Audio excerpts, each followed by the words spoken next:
හරි. එතකොට රෙකෝඩින් යද්දිම දැන් තමයි රෙකෝඩින් එක දාන්න මතක් වුණේ. ජාතික ගිණුම්කරණයේ පාඩම තමයි පස්වෙනි පාඩම. මේකෙන් ඔයාලට විභාගෙට එනවා MCQ 4ත් 5ත් අතර ප්‍රමාණයක් එනවා විභාගෙට. ඊට පස්සේ ලියන ප්‍රශ්න ගත්තොත් structured essay question ගත්තොත් ඒකෙනුත් ළමයි ඔයාලගේ පේපරේ පස්වෙනි ප්‍රශ්නේ හැදෙන්නේ පේපරේ පස්වෙනි ප්‍රශ්නේ හැදෙන්නේ ජාතික ගිණුම්කරණය පාඩමයි ඒ කියන්නේ පස්වෙනි පාඩමයි හයවෙනි පාඩමයි එකතු වෙනවා මේ දෙක එකතු වෙලා තමයි ඔයාලගේ පේපරේ හැදෙන්නේ. ඒතර බොහෝ විට ලකුණු 12ක් වගේ තමයි මේ පාඩමෙන් ඉන්නේ. ඒතර ආසන්න වශයෙන් ගත්තොත් ළමයි ලකුණු 17ක් ඔගේ විභාගෙට මේ පාඩමෙන් තියෙනවා. 12ක් 8ක් 10ක් වගේ තමයි ඔය වගේ ගාණක් තමයි එන්නේ. ඒක අවුරුද්දෙන් අවුරුද්ද වෙනස් වෙනවා. හැබැයි මේ පාඩමේ හරියට ඉගෙන ගන්න මොකද මේ පාඩම ඕනේ 6 වෙනි පාඩම ඉගෙන ගන්න. එතකොට 6 වෙනි පාඩමට බේස් පාඩම වෙන්නේ. කියන්නේ 6 වෙනි පාඩම ඉගෙන ගන්න මූලික පාඩම වෙන්නේ තමයි ජාතික ගිණුම්කරණය පාඩම. එතකොට අනිවාර්යයෙන්ම මේ පාඩම perfectly දැනගෙන ඉන්න ඕනේ. හරි නේද? හරි. එතකොට ජාතික ගිණුම්කරණය කියලා අපි කියන්නේ ළමයි වර්ෂයක් වගේ කාල පරිච්ඡේදයක් ඇතුළත වර්ෂයක් වගේ කාල පරිච්ඡේදයක් ඇතුළත පිටු 2024 කියලා වර්ෂයක් වගේ කාල පරිච්ඡේදයක් ඇතුළත රටක් විසින් නිෂ්පාදනය කරන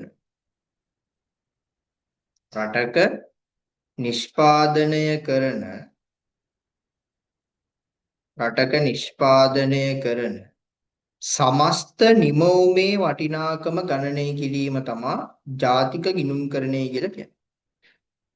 සමස්ත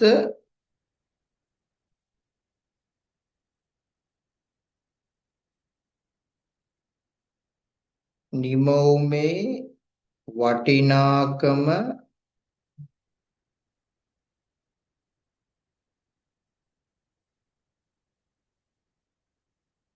ගණනය කිරීම. හරි. එතකොට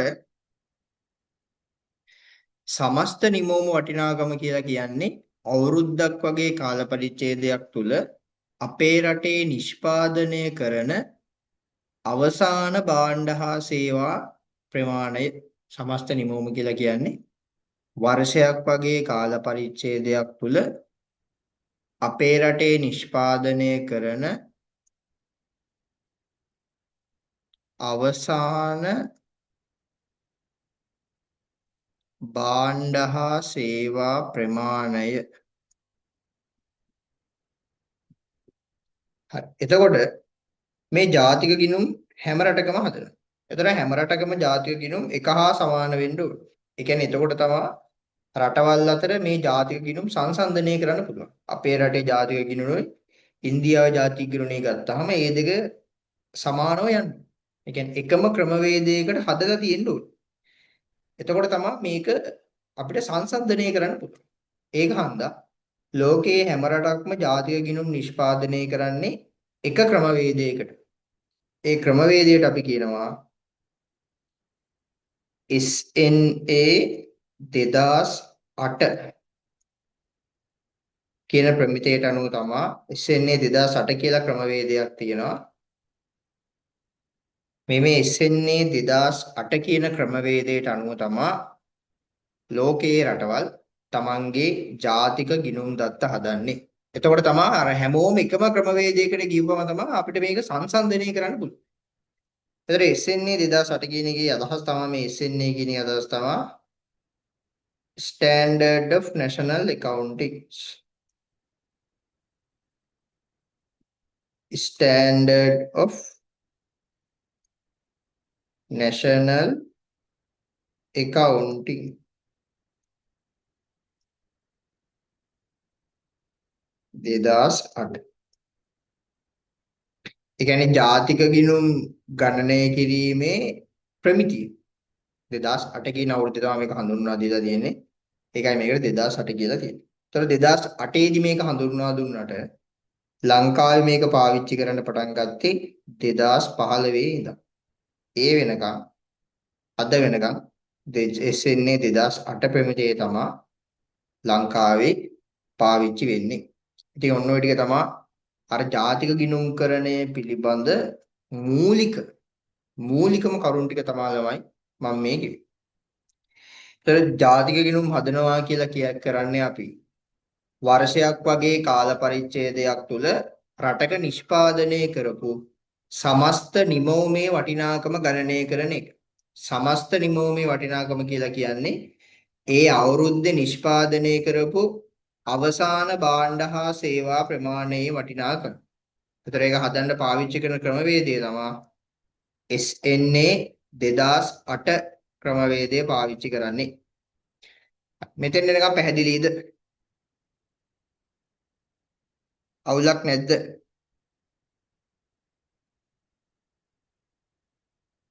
අවුලක් නැද්ද? මෙතන ස්ටෑන්ඩඩ් ඔෆ් නැෂනල් ඇකවුන්ටින් නෙමෙයි මේක system of national accounting. Sorry මට වැරදුනා. System of national accounting. හරිද? අවුලක් නැහැ නේ. හරි. මේ මගේ වටේ පිටේ සද්ද එනවද? මගේ කටහඬ ඇරෙන්නේ. පොඩ මැසේජ් එකක් දාන්න.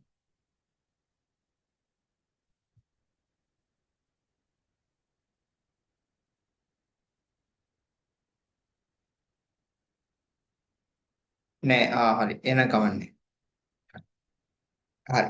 මෙතෙන් එනකන් අවුලක් නෑ. එතකොට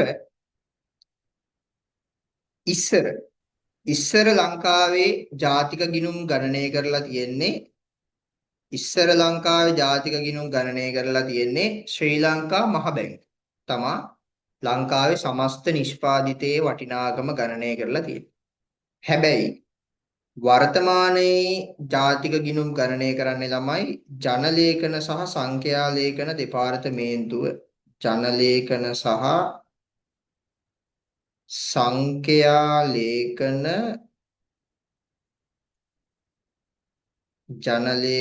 හා සංඛ්‍යා ලේඛන දෙපාර්තමේන්තුව තමා වර්තමානයේ ජාතික ගිණුම් ගණනය කරන්නේ. ඒකඳ ඔන්න ඔය ටික තමයි ජාතික ගිණුම් වල තියෙන මූලික කරුණු ටික. අපි ඔය ටික ලියාගෙන ඉමු. ඔයාලගේ ටියුට් එකේ යන්නකො පළවෙනි පිටුවට. මෙන්න මේ පිටුව. මම ටියුට් එක ෂෙයා කරලා පෙන්නන්නම්. ටියුට් එක පේනව නේද? ටියුට් එක පේනව නේද?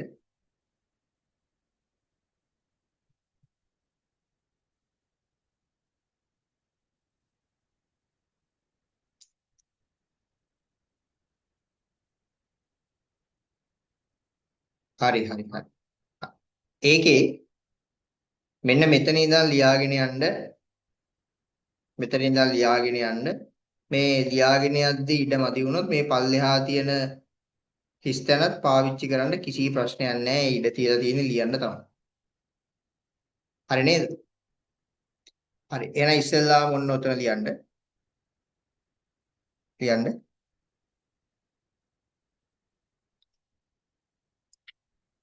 ජාතික ගිණුම් සැකසීම යනු ජාතික ගිණුම් සැකසීම යනු ජාතික ගිණුම් සැකසීම යනු ජාතික ගිණුම් සැකසීම යනු රටක නිමවුමේ අගය ඇස්තමේන්තු කිරීමයි.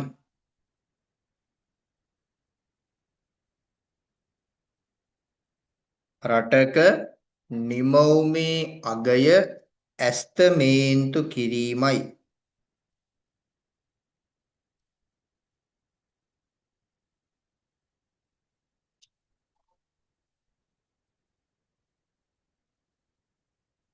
රටක නිමවුමේ අගය ඇස්තමේන්තු කිරීමයි.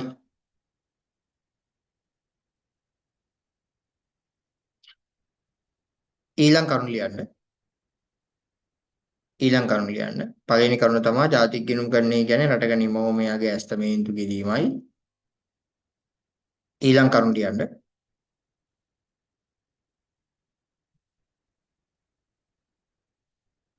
ජාතික ගිණුම් සැකසීමට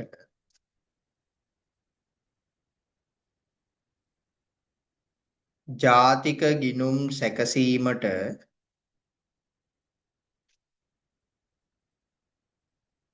ජාතික ගිණුම් සැකසීමට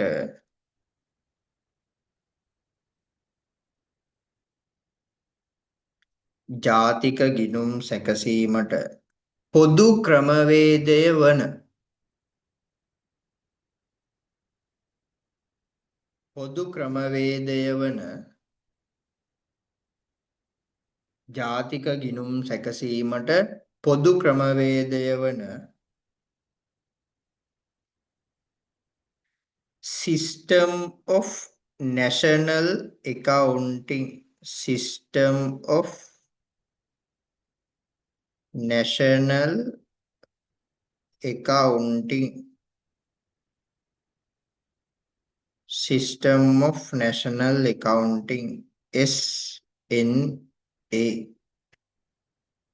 System of National Accounting SNA භාවිතයට ගනී.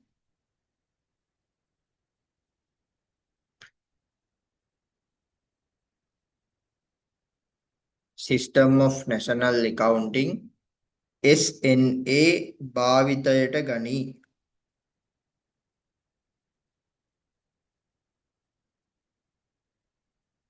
SNA භාවිතයට ගනී.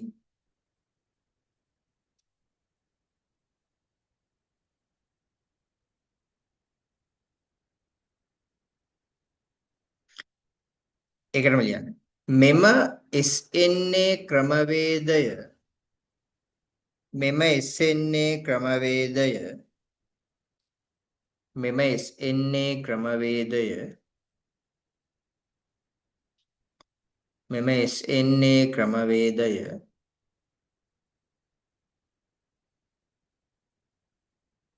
මෙම SNA ක්‍රමවේදය අවසන් වරට 2008 දී සංශෝධනය විය. මෙම SNA ක්‍රමවේදය අවසන් වරට 2008 දී සංශෝධනය විය. මෙම SNA ක්‍රමවේදය අවසන් වරට 2008 දී සංශෝධනය විය.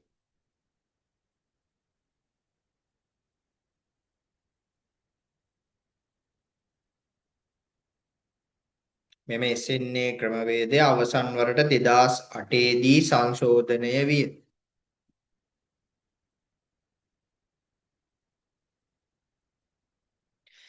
ඒ අනුව ඒ අනුව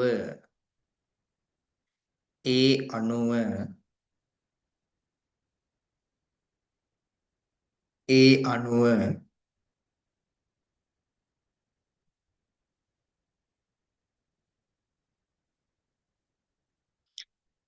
SNA 2008 SNA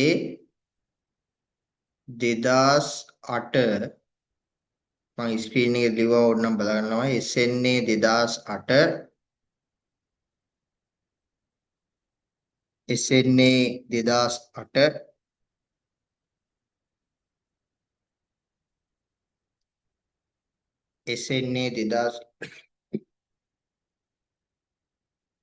SNA 2008 නව ක්‍රමවේදයට අනුව SNA 2008 නව ක්‍රමවේදයට අනුව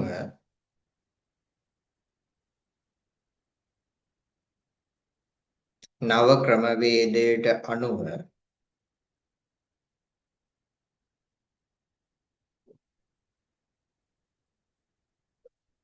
මෙරට ජාතික ගිණුම් ගණනය කිරීම ආරම්භ කර ඇත්තේ 2015 දීය. නව ක්‍රමවේදයට අනුව මෙරට ජාතික ගිණුම් ගණනය කිරීම ආරම්භ වී ඇත්තේ 2015 දීය. 2015 දීය. 2015 දීය.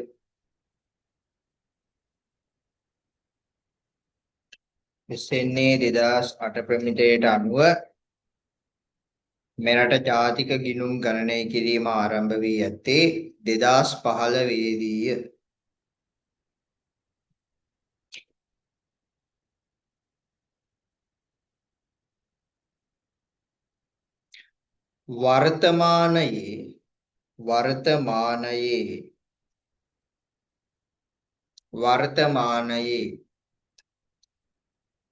වර්තමානයේ මෙරට ජාතික ගිණුම් සැකසීම කරනු ලබන්නේ වර්තමානයේ මෙරට ජාතික ගිණුම් සැකසීම කරනු ලබන්නේ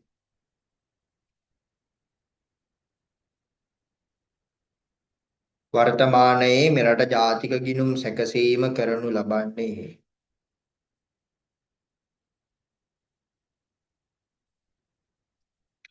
ජනලේඛන හා සංඛ්‍යා ලේඛන දෙපාර්තමේන්තුව විසිනි.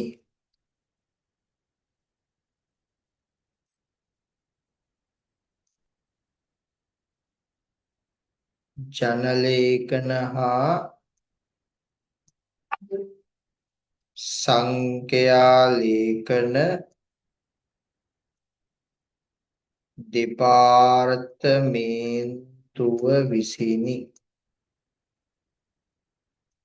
ජනලේඛන සහ සංඛ්‍යා ලේඛන දෙපාර්තමේන්තුව විසිනි.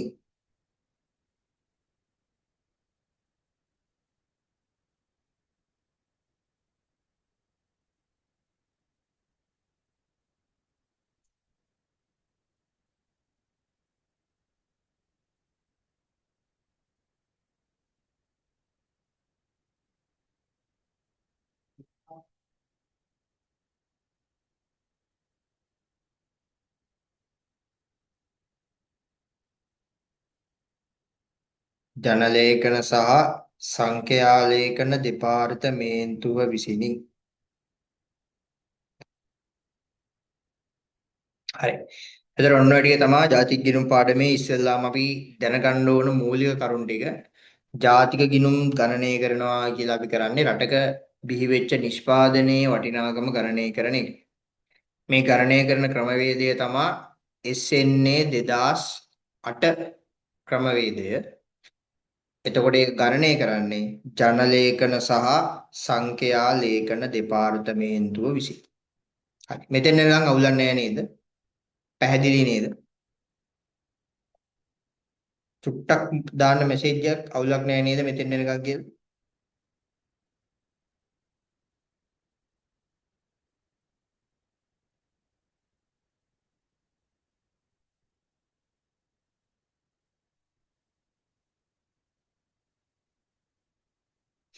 අවුලක් නැහැ. හොඳයි. නියමයි. හරි. මම මෙතනින්ම කියලා දෙන්න තමයි මේ ජාතික ගිණුම් ගණනය කරන්න ඒ කියන්නේ රටක බිහි වෙච්ච නිෂ්පාදනයේ වටිනාකම ගණනය කරන්න ප්‍රධාන ක්‍රමවේද තුනක් තියෙනවා. අපි මේ ක්‍රමවේද තුනට කියනවා තමයි ක්‍රමවේද තුනක් තියෙනවා. අපි මේ ක්‍රමවේද තුනට කියනවා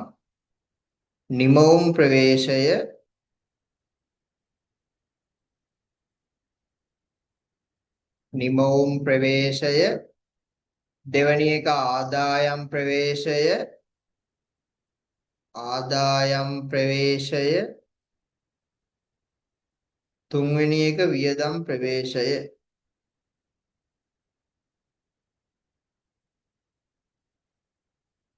රටක බිහි වෙච්ච නිමවුමේ වටිනාකම ගණනය කරන්න ප්‍රධාන ක්‍රම තුනක් තියෙනවා. ඒ තුනට අපි කියන්නේ නිමවුම් ප්‍රවේශයයි, ආදායම් ප්‍රවේශයයි, වියදම් ප්‍රවේශයයි. හරි. මේ ප්‍රවේශ තුන හඳුනා ගන්න තමයි අපිට පාවිච්චි කරන්න පුළුවන්. මෙන්න මේක ආදායමේ වෘත්තාකාර ප්‍රවාහ සටහන කියලා එකක් තියෙනවා. අපිට පුළුවන් ඔන්න ඔය ආදායමේ වෘත්තාකාර ප්‍රවාහ සටහනෙන් මෙන්න මේ ප්‍රවේශ තුන හරියටම අඳුනා ගන්න කොහොමද මේක වෙන්නේ කියලා. ඒකන හොඳට බලාගෙන අහගෙන ඉන්න. ප්‍රශ්නයක් තිබ්බොත් මෙතනම අහන්න තමයි ඇයි මේක මෙහෙම වුනේ කියලා.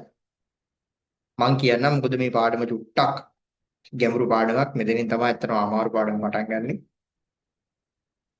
හරි අපි ටික ටික පල්ලෙහාට යමු. තරුස ටියුට් එක නැද්ද ඔයාලට? මෙසේජ් එක දාන්න බෑ.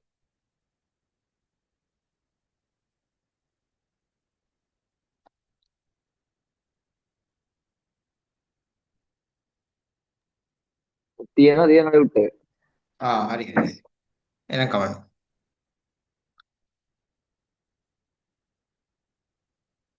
හරි.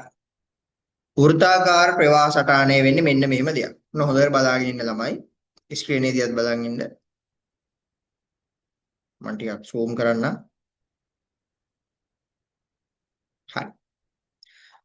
ඔයා දන්නවා ආර්ථිකයක ප්‍රධාන වශයෙන්ම ඉන්නව ළමයි පාර්ශවයන් දෙකක්. පළවෙනි පාර්ශවයේ තමා ළමයි කුටුම්බ අංශය.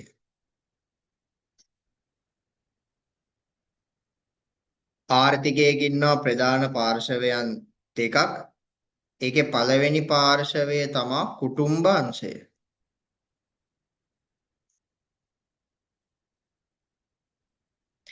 ආර්ථිකයක ඉන්න අනිත් ප්‍රධාන පාර්ශවය තමා ළමයි ව්‍යාපාරික අංශය.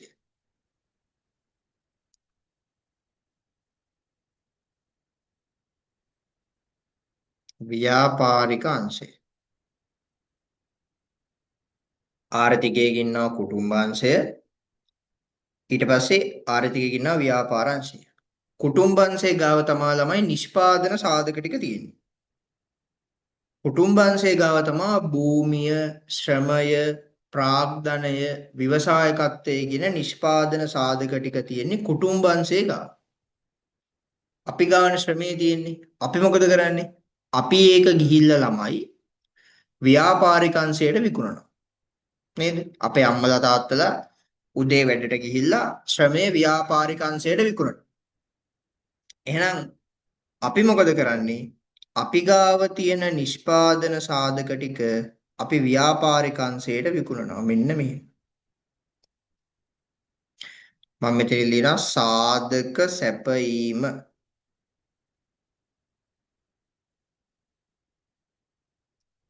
සාධක කියලා කියන්නේ මෙතන භූමිය, ශ්‍රමය, ප්‍රාග්ධනය, ව්‍යවසායකත්වය.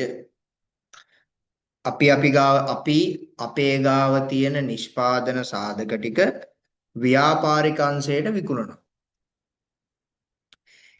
ඒ සාධක ටික ව්‍යාපාරික අංශය නිකන්ද ගන්නෙ? මට කියන්න බෑ. නෑ නේද? අපි අපේ ශ්‍රමය ගිහිල්ලා ඔයාලගේ අම්මලා තාත්තලා උදේ ව්‍යාපාරික අංශයට ගිහිල්ලා ශ්‍රමය දුන්නට පස්සේ එයාලා අපිට දෙනවා පඩියක්. ඒ කියන්නේ අපිට සාධක ආදායමක් හම්බ වෙනවා. ඒතර මේ සාධක ගන්න හින්දා ළමයි ව්‍යාපාරික අංශය අපිට ගෙවනවා සාධක ආදායම්. නැත්නම් සාධක ඉපැයීම් කියලා කියනවා. ඒතර අනිත් පැත්තට අපිට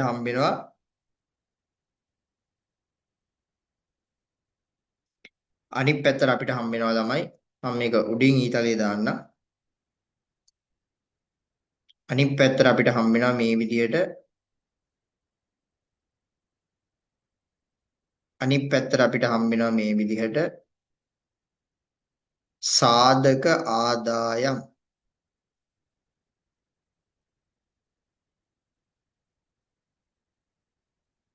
සාධක ආදායම් කියන්නේ ළමයි අපි භූමිය විකුණුවොත් එහෙම ව්‍යාපාරික අංශයට අපිට හම්බ වෙනවා බදු කුලිය. ශ්‍රමය විකුණුවොත් අපිට හම්බ වෙනවා ළමයි වැටුප්. ප්‍රාග්ධනය විකුණුවොත් අපිට හම්බ වෙනවා පොලි. ව්‍යවසායකත්වයේ විකුණුවොත් අපිට හම්බ වෙනවා ලාභ. ඔන්න ඔය විදිහට ළමයි අපි සාධක සැපෙව්වට පස්සේ එයාලා අපිට සාධක ආදායම් ගෙවනවා. ඊළඟට මොකද වෙන්නේ? දැන් මේ ව්‍යාපාරික අංශයේ මේ භාණ්ඩ හා සාධක අරගෙන නිකන් ඉන්නවද? නෑ. ඔයාලගේ අම්මලා තාත්තලාගෙන් ශ්‍රමය අරගෙන ව්‍යාපාරික අංශයේ ළමයි නිකන් ඉන්නේ නෑ. එයාලා මොනවද කරනවද? භාණ්ඩ හා සේවා නිෂ්පාදනය කරනවා. දැන් මෙයාලා මොකද කරන්නේ? භාණ්ඩ හා සේවා නිෂ්පාදනය කරන්න පටන් ගන්නවා. අපෙන් මෙන්න මේ නිෂ්පාදන සාධක ටික අරගෙන.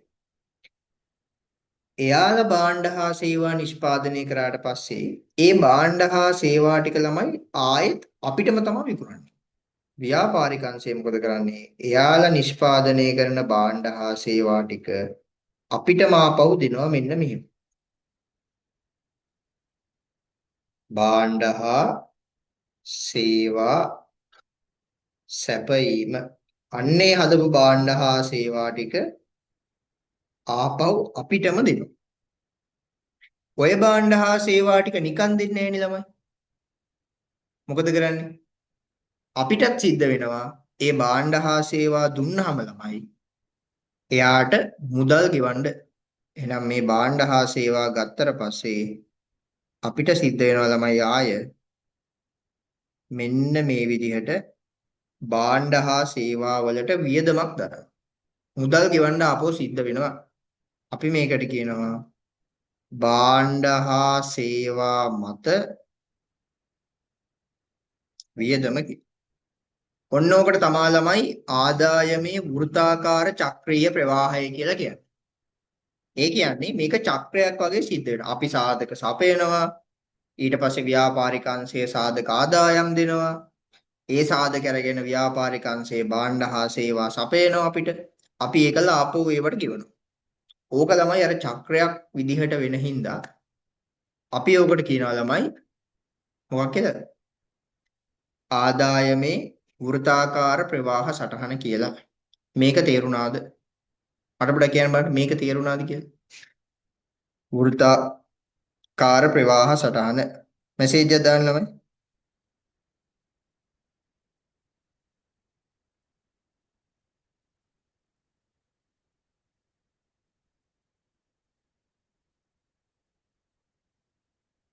ඔව්.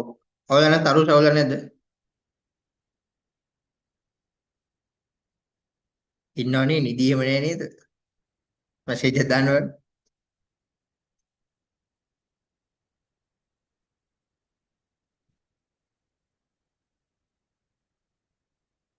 එතකොට මේකේ තියෙන වැදගත්ම දේ තමයි මෙන්න මේක.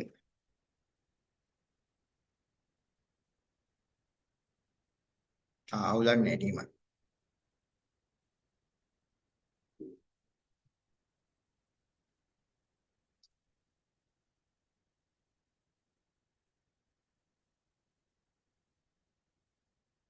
හරි. දැන් ඔන්න හිතන්න කුටුම්බාංශයෙන් අපි සාධක ගන්නවා මේ විදිහට. සාධක ගන්නවා. ව්‍යාපාරික අංශයේ සාධක ගන්නවා. අපෙන් ව්‍යාපාරික අංශයේ සාධක ගන්නවා.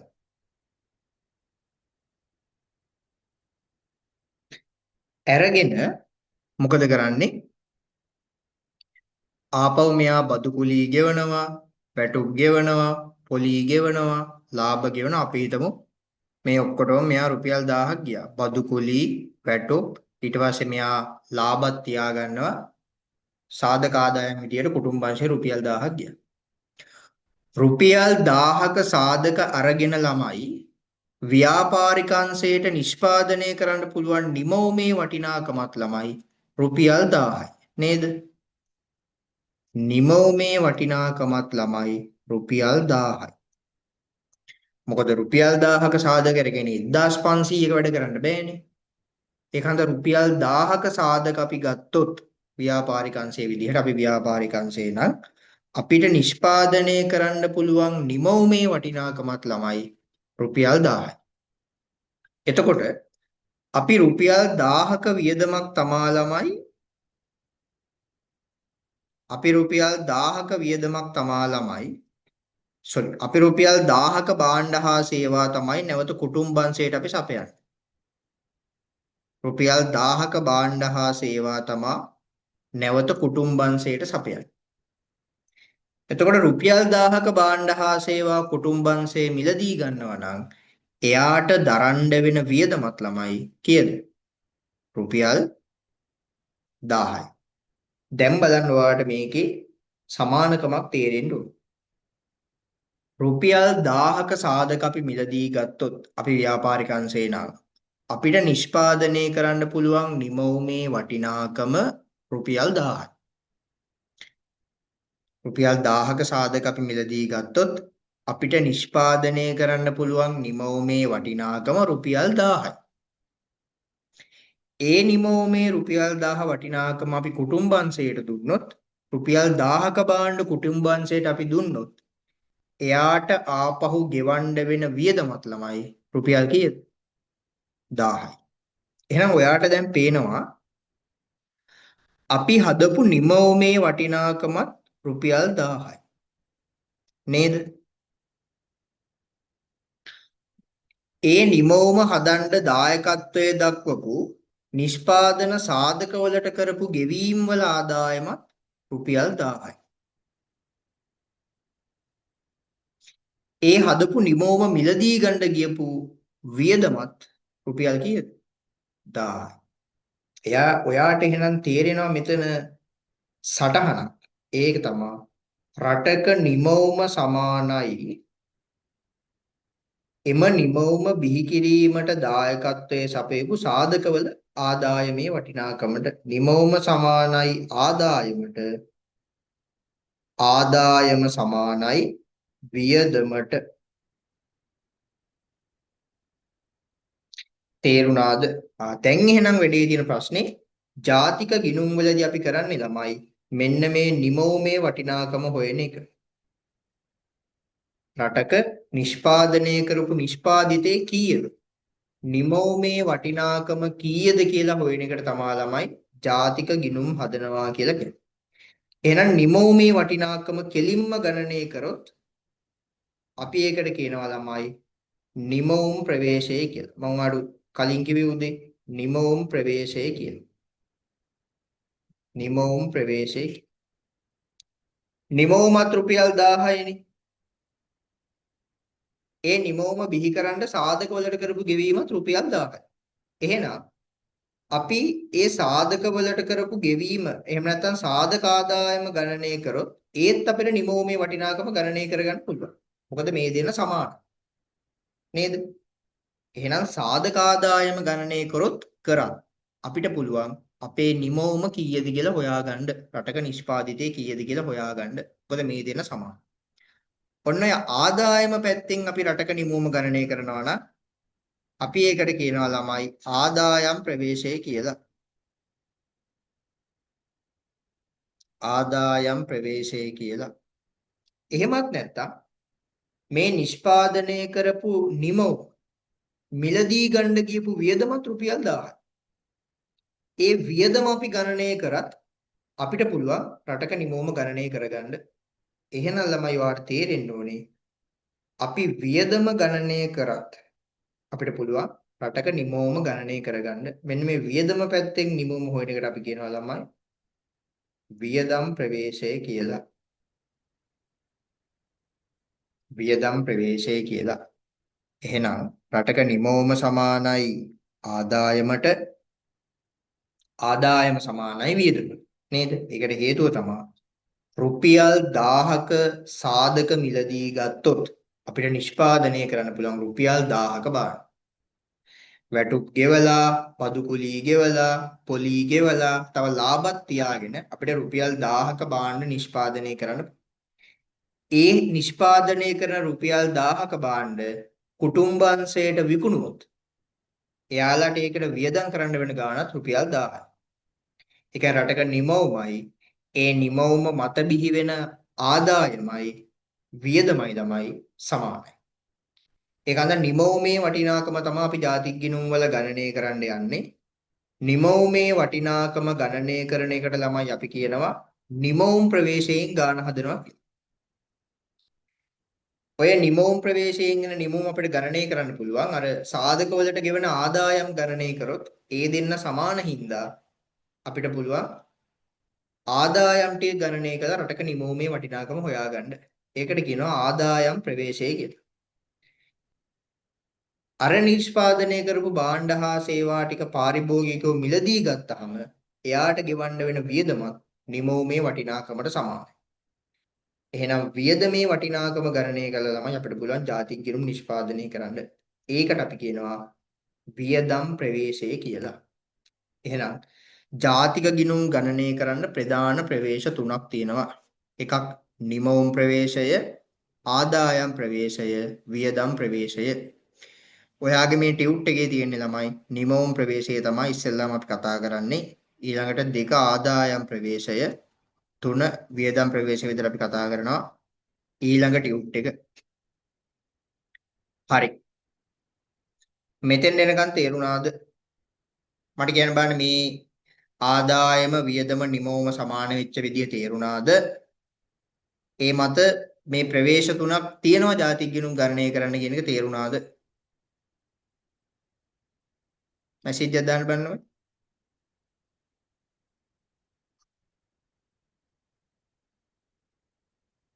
මැසේජ් එකක් දාන්න.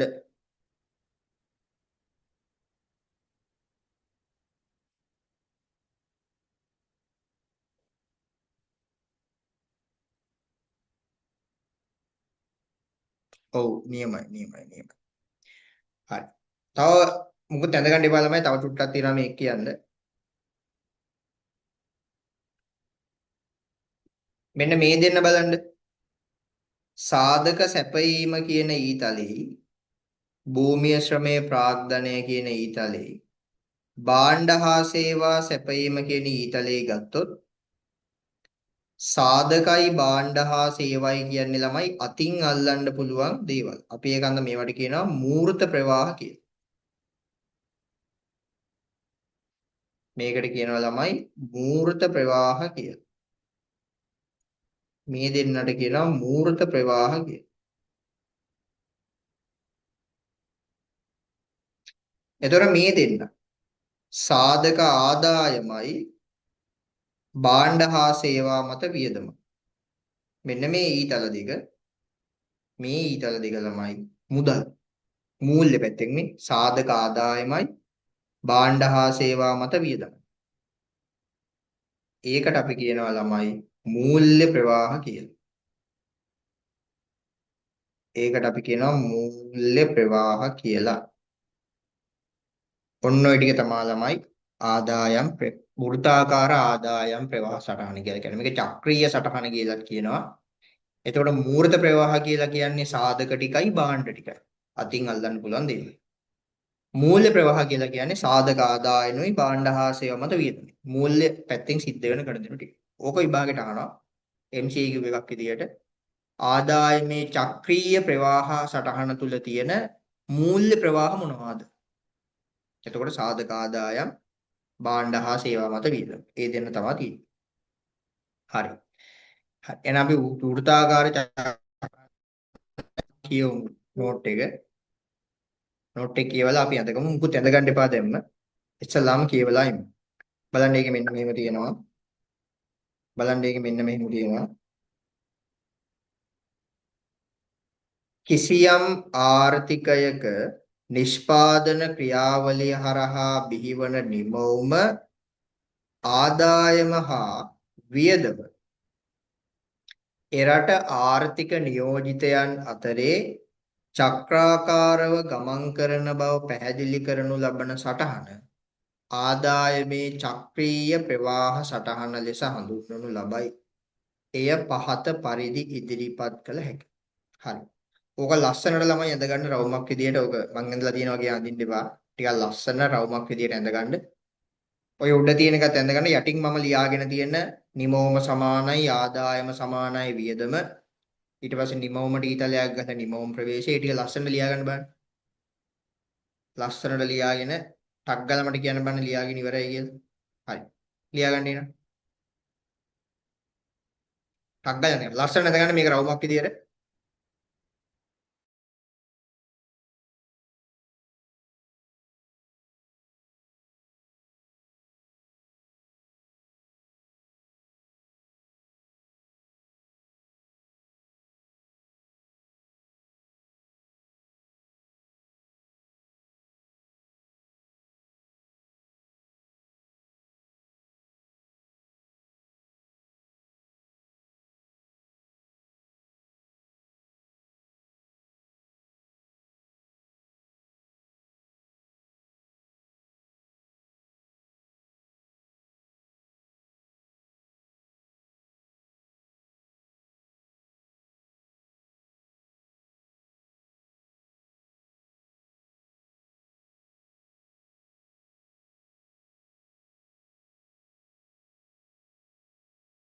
හරි. ඇඳගෙන ළමයි මෙසේජ් එකක් දාන්න ඉවරයි කියලා. ටක් ගාලා ඇඳගන්න. ඔක ලස්සන රවුමට ඇඳගන්න.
ලස්සන ඇඳගන්න. මේ නැත්තම් කැතයි.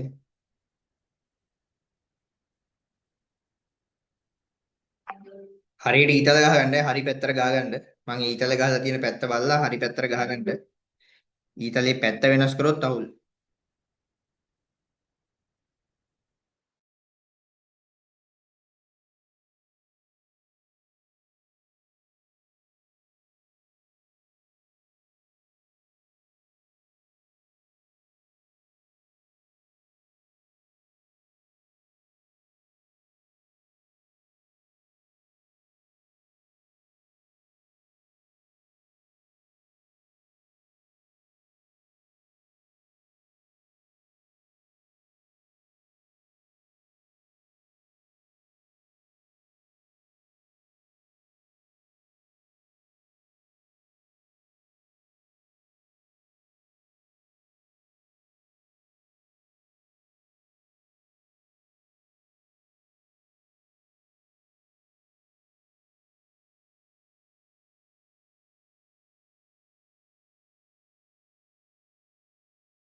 තරුස ඇඳේ ඉවරනේ හරියට.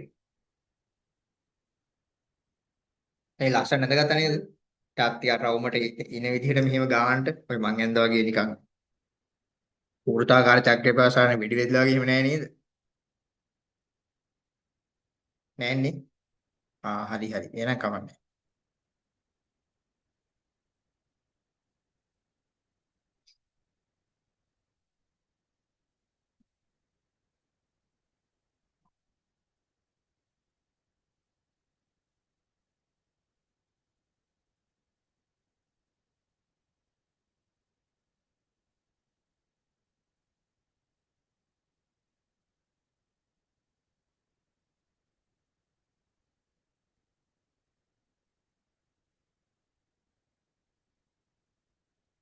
මම සැඳේ නිවරද? හදිසියන්නේ මීට ඇඳ ගන්න. ලබන අවුරුද්දේ අගෝස්තු තමයි භාගය තියෙන්නේ.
මේ තරුස මෙතන නිකන් අවුලක් නෑ නේද? මෙතන නිකන් තේරුණාද?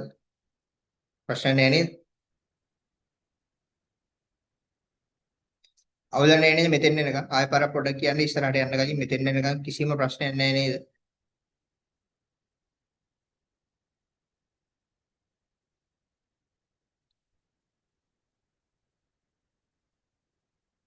හරි හරි. නියම නියම. එහෙනම් ටික ටික පල්ලෙහාට යන්න ටිකුට් එකේ එන්න පල්ලෙහාට ටුට්ට ටුට්ට ආදායමේ වෘත්තාකාර ප්‍රවාහ සටහන ඔස්සේ එළඹිය හැකි නිගමන. මෙතන තමයි අරක ලියන්න තියෙන්නේ. මෙතන ලියාගන්න එන්න පුළුවන් නිගමන ටික තමයි නිමවුම සමානයි ආදායම සමානයි වියදම. මේක ලියාගන්න. නිමවුම සමානයි ආදායම සමානයි වියදම. නිමවුම සමානයි ආදායම සමානයි වියදම.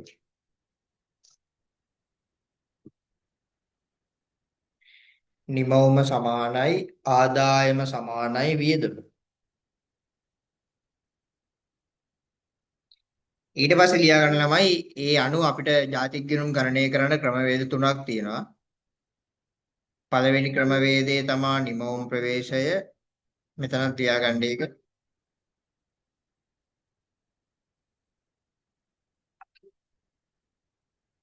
දෙවෙනි ක්‍රමවේදය තමා ආදායම් ප්‍රවේශය.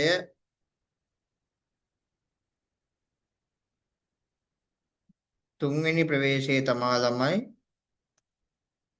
ආදායම් ප්‍රවේශය. තුන්වෙනි ප්‍රවේශය තමා ළමයි වියදම් ප්‍රවේශය.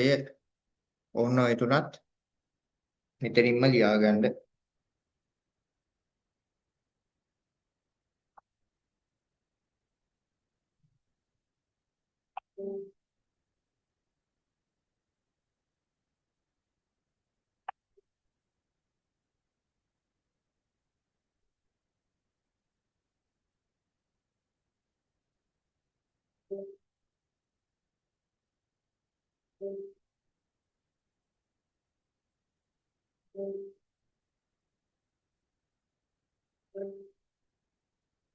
හරි නේද?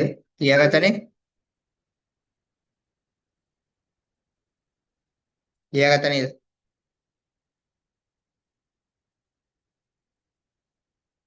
ලියාගත්ත නේද?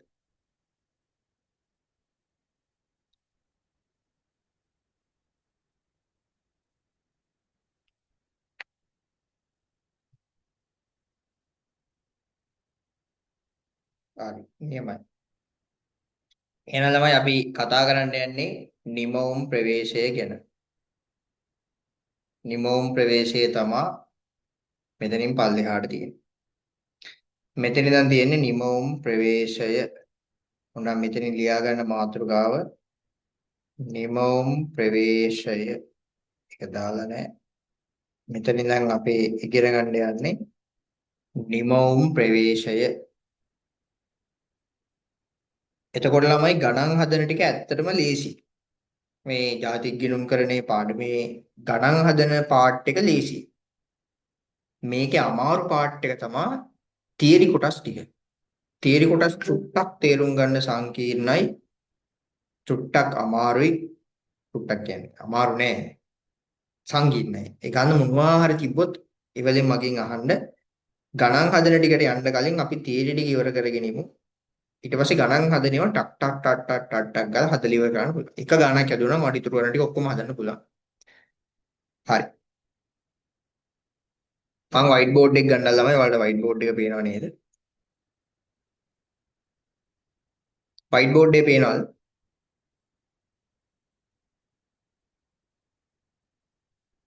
වයිට් බෝඩ් එකේ පේනවද?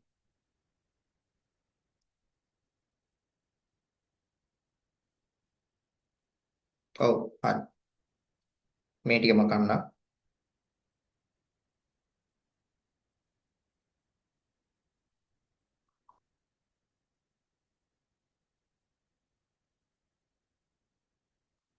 හරි.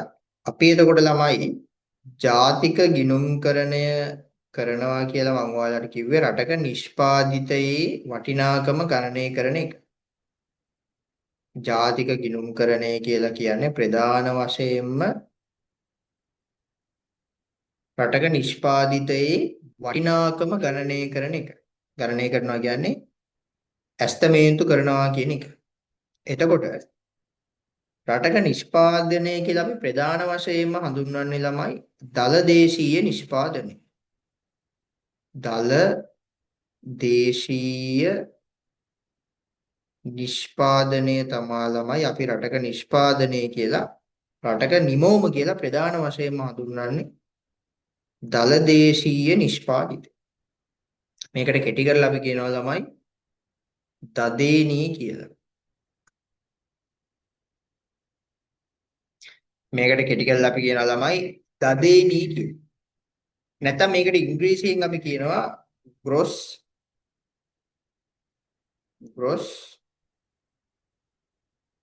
domestic gross domestic product.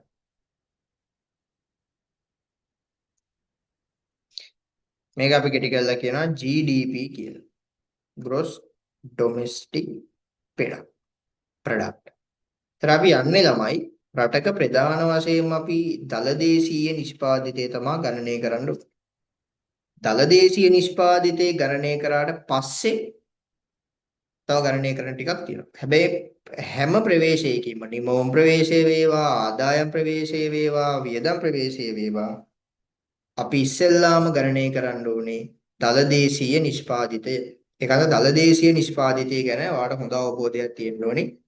මොකක්ද දලදේශීය නිෂ්පාදිතය කියන්නේ කියලා. විශේෂයෙන්ම නිමෝම් ප්‍රවේශයෙන් ගණන් හදනකොට නිමෝම් ප්‍රවේශයේ තේරුම් ගන්න නම් දලදේශීය නිෂ්පාදිතය කියන්නේ මොකක්ද කියලා තේරුම් ගන්න ඕනේ. මම ලියන්නම් ළමයි දලදේශීය නිෂ්පාදිතයේ නිර්වචනය මෙතන. නිර්වචනය දිහා හොඳට බලන් ඉන්න. නිර්වචනය දිහා බලන් ඉන්න. දලදේශීය නිෂ්පාදිතය කියලා කියන්නේ කිසියම් නිශ්චිත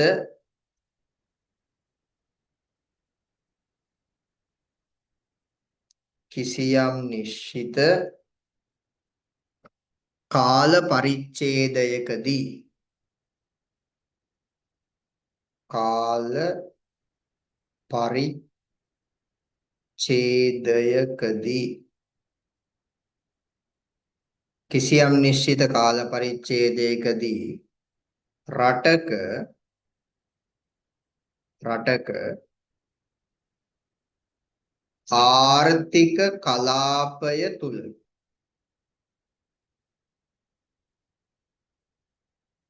රටක ආර්ථික කලාපය තුල නේවාසික ආයතනික අංශ තුලින් නේවාසික ආයතනික අංශ තුලින් නේවාසික ආයතනික අංශ තුලින් නැත්නම් අංශ වලින් කියලා ගන්නවා. නේවාසික ආයතනික අංශ වලින් බිහි කරන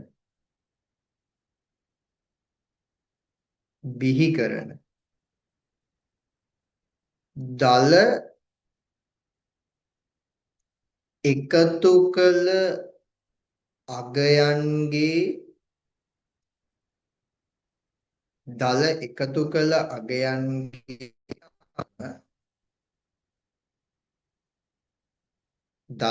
කළ අගයන්ගේ වටිනාකම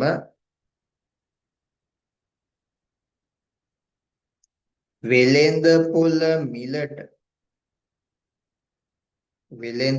මිලට ඇස්තමේන්තු කළ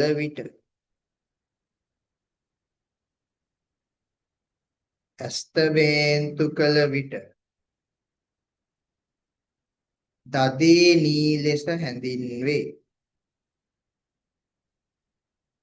දදේනී ලෙස හැඳින්වේ. ඔන්න පේනවනේ දලදේශීය නිෂ්පාදිතේ නිර්වචනේ.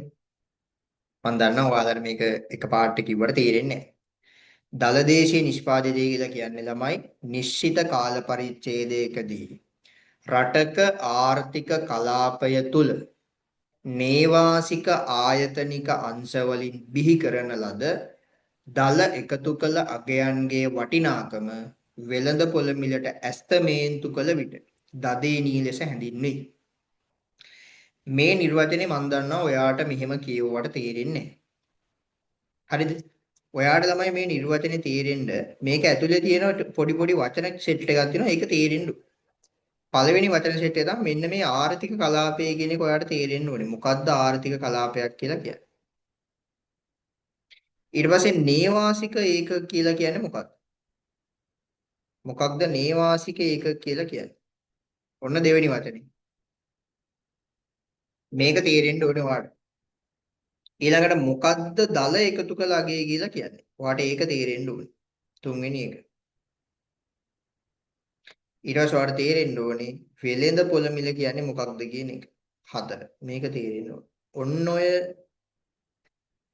ඔන්න ඔය වචන 4 තේරුණාට පස්සේ තමයි ළමයි ඔන්න ඔය සංකල්ප 4 තේරුණාට පස්සේ කියන්නේ ආර්ථික කලාපය, නේවාසික ආයතනික අංශ, දල එකතු කළ අගය, වෙළඳ පොළ මිල කියන ඒ හතර තේරුණාට පස්සේ තමයි ළමයි ඔයාට මේ නිර්වචනේ හරියටම තේරෙන්නේ. ඒකන්ද දැනට හිතන්න එපා. දැනට අපි නිකන් එකපාරක් ආය පාරක් කියවගෙන යමු. කිසියම් නිශ්චිත කාල පරිච්ඡේදයකදී රටක ආර්ථික කලාපය තුල නේවාසික ආයතනික අංශ වලින් බිහි කරන දල එකතු කළ අගයන්ගේ වටිනාකම වෙළඳපොළ මිලට ඇස්තමේන්තු කළ විට ළමයි ලංකාවේ හදන නිෂ්පාදනය අපිට හරියටම කියන්න බෑ මෙච්චරයි කියලා. මොකද ලංකාව කොච්චර ලොකුයිද නේද?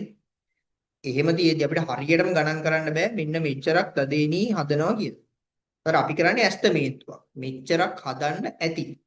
ඇස්තමේන්තු කරන්නේ. හරි මගේ නෙමෙයි. ඇස්තමේන්තු කළ විට දදේනී ලෙස හැඳින්න්නේ. ඒතර ඔන්න ඔය සංකල්ප ටික තමා ළමයි ටියුට් එකේ යටින් දාලා තියෙන්නේ. ආර්ථික කලාපය කියන්නේ මොකක්ද? නේවාසික ආයතනික අංශ කියන්නේ මොකක්ද? දල එකතු කළාගේ කියන්නේ මොකක්ද? වෙළඳ පොළ මිල කියන්නේ මොකක්ද කියලා ටියුට් එකේ ලස්සනට දාලා තියෙනවා. හරි. එහෙනම් එන්න මම ඔයාලට ආයෙ ටියුට් එක ෂෙයා කරන්නම්.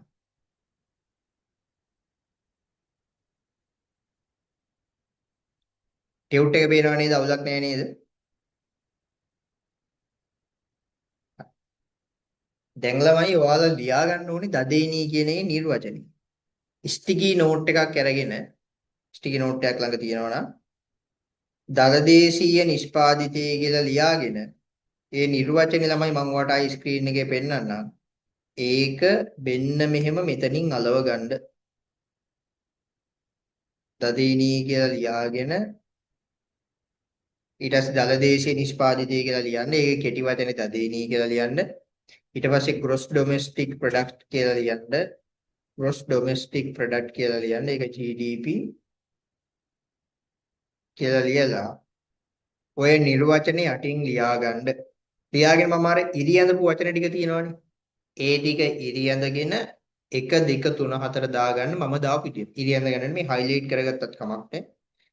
ඒ විදියට දාන්න. ස්ටිකි නෝට් එක ළඟ තියනවද? ළඟ ගන්න නැතුව නේද? ස්ටිකි නෝට් එක ළඟ තියනවද? කියන්න බෑ.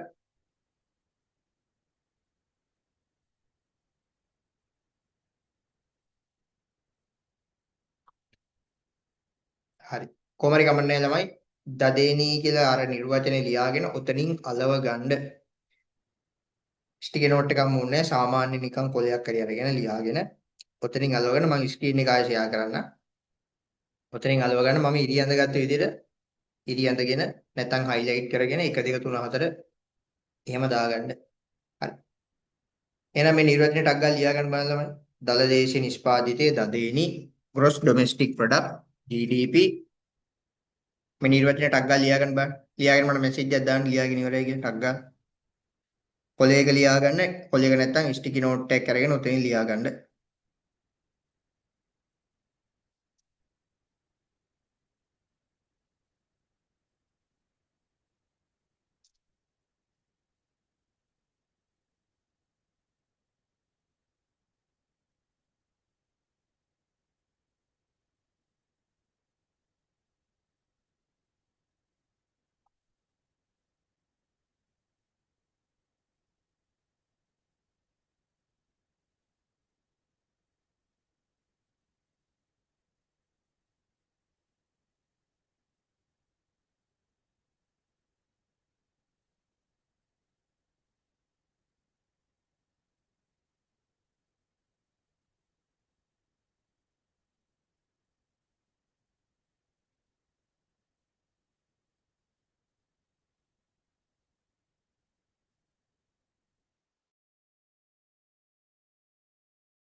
ලියාගත්තද? ලියාගෙන ඉවර නම් කියන්න ළමයි.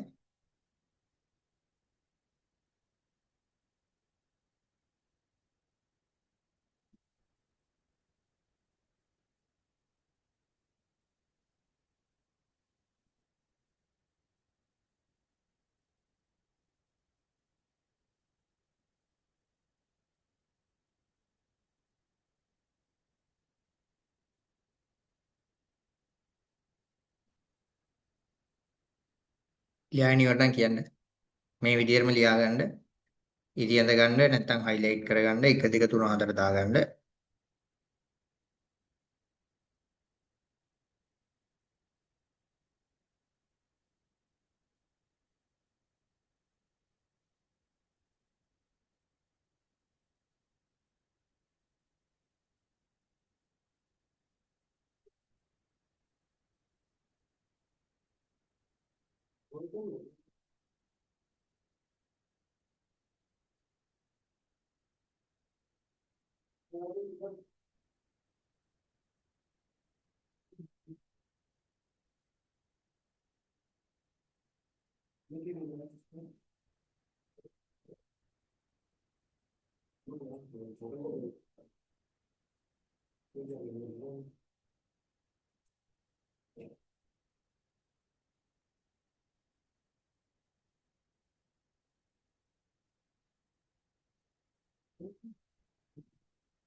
හරි දියවල දැන් මේ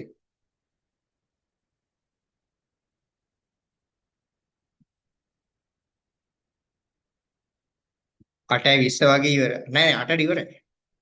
8ට ඉවරයි. 8:20 වෙනකම් කරන්නේ බයින්න එපා.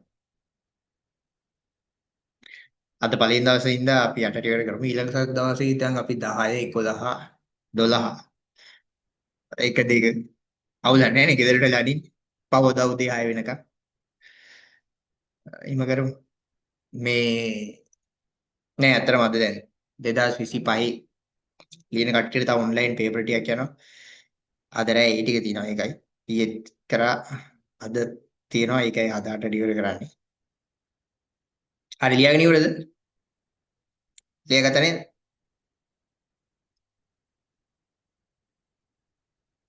අවුලක් නැහැ නේද? හරි. එහෙනම් අපි යන් මේකට අපි බලමු එහෙනම් මොකද්ද ආර්ථික කලාපය කියන්නේ කියලා.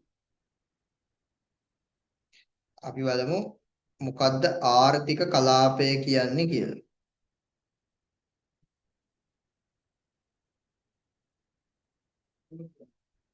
ආර්ථික කලාපයක් කියන්නේ මොකක්ද කියලා. ෆස්ට් වන් අපි බලමු මොකද්ද ආර්ථික කලාපයක් කියන්නේ කියලා.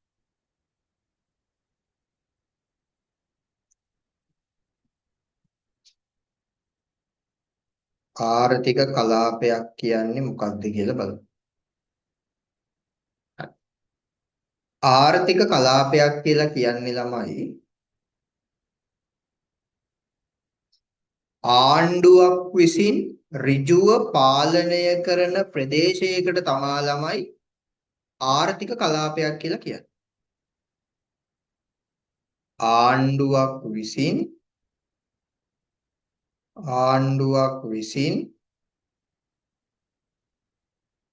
ආණ්ඩුවක් විසින්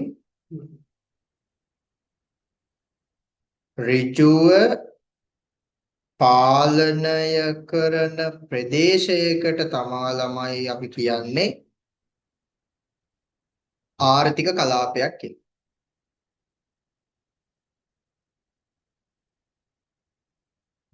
ආණ්ඩුවක් විසින් ඍජුව පාලනය කරන ප්‍රදේශයකට තමා ළමයි අපි කියන්නේ ආර්ථික කලාපයක් කියලා. එතකොට මේ ආර්ථික කලාපයට ප්‍රධාන වශයෙන්ම ළමයි කොටස් හතරක් ඇතුළත් වෙනවා. අපිට හිතෙනවා ළමයි ආණ්ඩුවක් විසින් ඍජුව පාලනය කරන ප්‍රදේශයක් කියලා කියපුවාම මේ භූමි ප්‍රදේශයේ විතරයි මේකට අයිති වෙන්නේ කියලා. නෑ එහෙම නෙමෙයි ආර්ථික කලාපය කිව්වම මේකට ප්‍රධාන වශයෙන් කොටස් හතරක් අයිති වෙනවා. එකක් තමයි ළමයි මේ රටේ භූමිය. එහෙනම් ආර්ථික කලාපයේ ප්‍රධාන වශයෙන්ම මේ රටේ භූමි ප්‍රදේශය ඇතුළත් වෙනවා.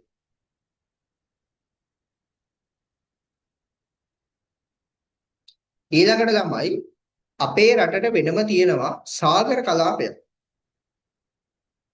අපිට තියෙනවා ළමයි මුහුදු සීමාව. එතකොට ඔන්න මේ මුහුදු සීමාව ඇතුලේ යම්කිසි නිෂ්පාදනයක් වුණොත්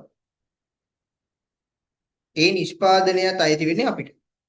ඒ මුහුදු සීමාවත් ළමයි අපේ රටේ ආණ්ඩුවෙන් තමයි පාලනය වෙන්නේ. දැන් ඔයා හිතන්න ඉන්දියාවේ ඉන්න දීවරයෙක් හරි කවුරු හරි අපේ රටට අපේ මුහුදු සීමාවට ඇතුල් වුණොත් අපිට පුළුවන් ළමයි අල්ල ගන්න යා. ඇයි අපේ ආණ්ඩුවෙන් පාලනය වෙන්නේ. එහෙනම් මේ අපේ මුහුදු සීමාවේ ඇතුලේ යම්කිසි නිෂ්පාදනයක් වුණොත් ඒක අපේ රටේ දල්දේශීය නිෂ්පාදනයට තමයි අයිති වෙන්නේ. එහෙනම් දෙවෙනි එක තමයි ළමයි අපේ තියෙන සාගර කලාපය නැත්නම් මුහුදු කලාපය ආර්ථික කලාපයට අයිති.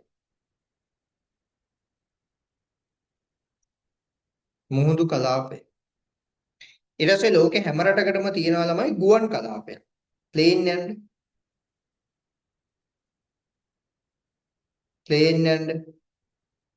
ප්ලේන් එක වගේ වෙන්නේ නැද්ද ඒක? ලෝකේ හැම රටකටම තියෙනවා ළමයි ගුවන් කලාපය.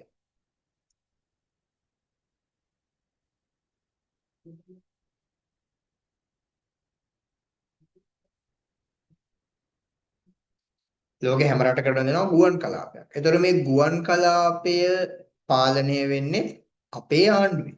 ඒ අදාළ රටේ ආණ්ඩුවෙන්.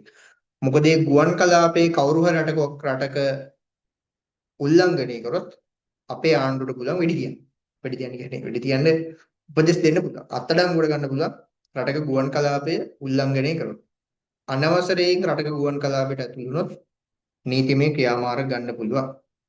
ඒ කියන්නේ රටක ඔන්න ඔය රටක අපේ ගුවන් කලාපය තුල යම්කිසි නිෂ්පාදනයක් වුණොත් ඒක අයිති වෙන්නේ අපේ රටට. එහෙනම් තුන්වෙනි එක තමයි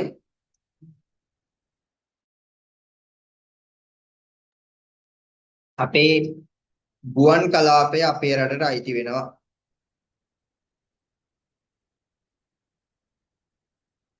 ගුවන් කලාපය අපේ රටට අයිති. හතරවෙනි එක තමයි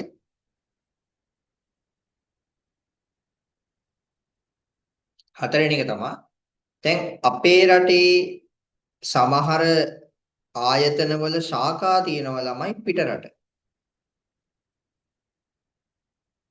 නේ දැන් අපේ රටේ මහ බැංකුවේ ශාඛාවක් තියෙනවා වෙන රටක මහ බැංකුව. අපේ රටේ මේ අපේ රටේ මහ බැංකුවේ ශාඛාවක් තියෙනවා වෙන රටක. එතකොට වෙන රටක තිබ්බත් ඒක අපේ රටට අයිති දෙයක්. අපේ රටේ වාණිජ බැංකුවල ශාඛා තියෙනවා වෙන රටවල්. ඒතර අපි කියනවා ඒවා ඒ රටේ තිබ්බත් ඒවා අපේ රටට අයිති දේවල්. අපේ ආණ්ඩුවෙන් තමයි ඒවා පාලනය වෙන්නේ. ඔන්න ඔකට අපි කියනවා ළමයි වෙනත් රටවල් වල පිහිටි අපේ රටට අයත් වන පරිවාරක ප්‍රදේශ. පරිවාරක ප්‍රදේශ. ඔන්න ඔය ටික තමයි ළමයි රටක ආර්ථික කලාපය කියලා කියන්නේ. ආණ්ඩුවක් විසින් ඍජුව පාලනය කරන ප්‍රදේශයකට තමයි ආර්ථික කලාපයක් කියලා කියන්නේ. ඒතර ආර්ථික කලාපයට අයත් වන හතරක් තියෙනවා ප්‍රධාන වශයෙන්. එකක් භූමි ප්‍රදේශය, අනිත් එක මුහුදු කලාපය, තුන්වෙනි එක ගුවන් කලාපය, හතරවෙනි එක පරිවාරක ප්‍රදේශය. ඔන්න ඔය ප්‍රදේශ ඇතුලේ යම්කිසි නිෂ්පාදනයක් වුණාද ඒ නිෂ්පාදනය අදාළ වෙන්නේ අපේ රටට. අපේ රටට තමයි ළමයි ඒ නිෂ්පාදනය අදාළ වෙන්නේ. තේරුණාද? මට මෙසේජ් එකක් දාන්න ආර්ථික කලාපය කියන එක අවුලක් නැද්ද කියලා.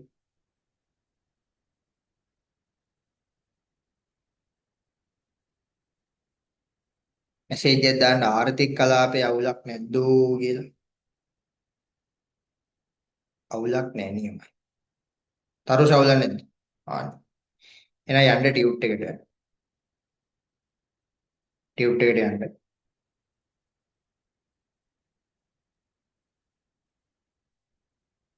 ටියුට් එකේ ගානට දීලා තියෙනවා.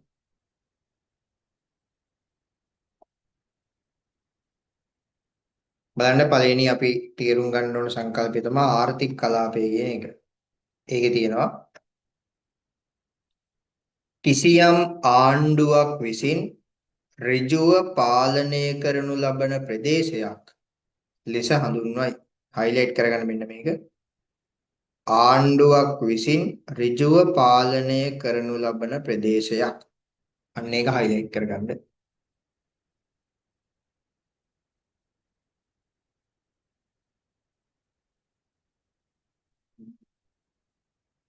ආණ්ඩුවක් විසින් ඍජුව පාලනය කරනු ලබන ප්‍රදේශයක් හයිලයිට් කරගන්න.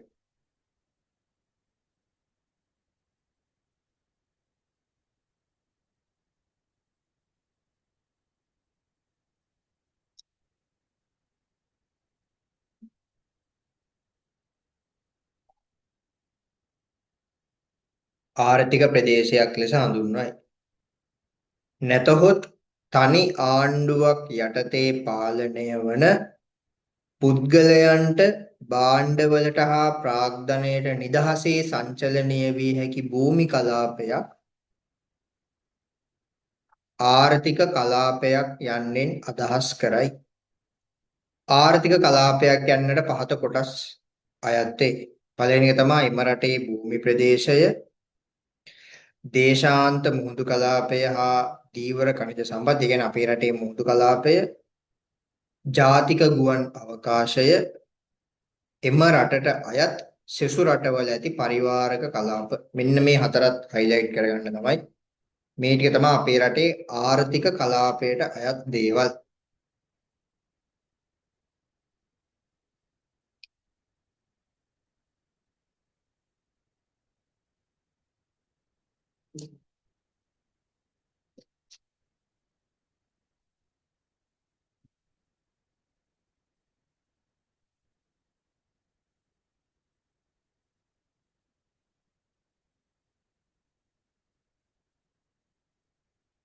හරිද? හයිලයිට් කරගත්තද?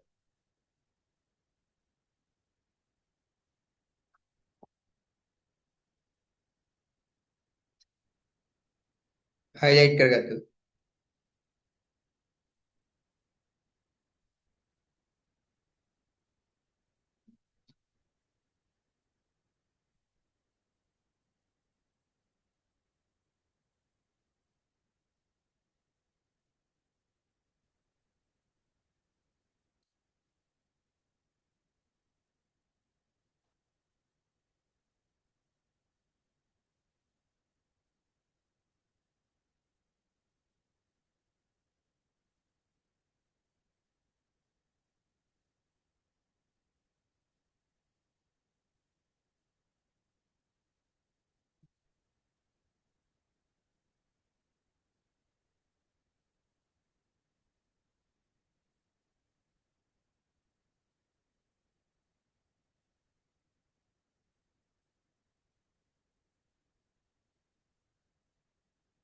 හරිද? හයිලයිට් කරගත්තද?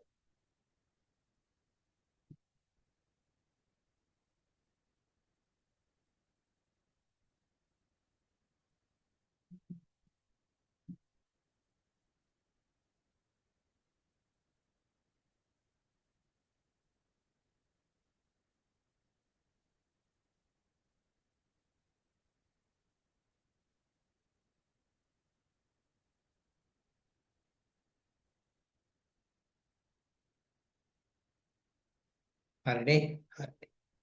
එයා ආර්ථික කලාපය කියන සංකල්පය අවුලක් නෑ නේද? ඔය ආර්ථික කලාපය කියන ඔය හතර ඇතුලේ මොනවාම හරි නිෂ්පාදනයක් වුණොත් ඒක අපේ රටට අදාළ දෙයක්. ඒක අපේ රටේ නිෂ්පාදනයක්. අපේ මුහුදු කලාපය තුල අල්ලා ගන්න මාළු අපේ රටේ නිෂ්පාදනයක්. අපි මුහුදු කලාපය තුල ඛනිජ සම්පත් කැණීම් කරලා යම් කිසි දේවල් කරනවා නම් ඒවා අපේ රටේ නිෂ්පාදනය.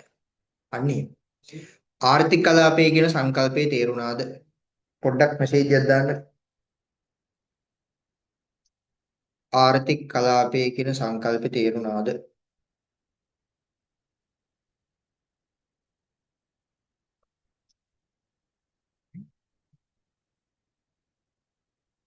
ඔව් ඔව් ඔව් සුපිරි. එහෙනම් මම ආයෙ වයිට් බෝඩ් එක ෂෙයා කරන්න.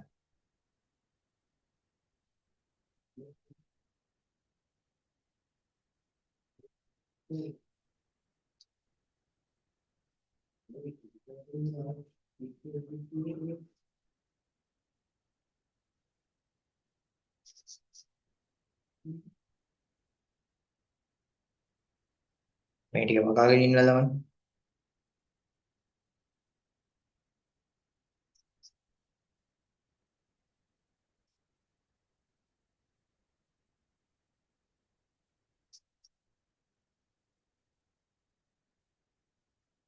මේ ඔයා ළමයි මේකට අංක දාගද්දි මට වැරදුනා මේ නේවාසික කියලා කියන්නේ එකක්. මේ ආයතනික අංශ කියන්නේ තව එකක්. මේකට 3 දාගන්න. මේකට 3 දාගන්න. දල එකතු කළාගේ කියන්නේ එතකොට 4 වෙළඳපොළ මිල කියන්නේ 5. ඒක හදාගන්න ළමයි සිදු අපහසුතාවයට බලවත් කනගාටුව මට අමතකුණා ඒක ඇත්තට. එතන 4 එතන 5. 1 2 3 4 5. ඒක හදාගන්න ටක් ගන්න. 1 2 3 4 5.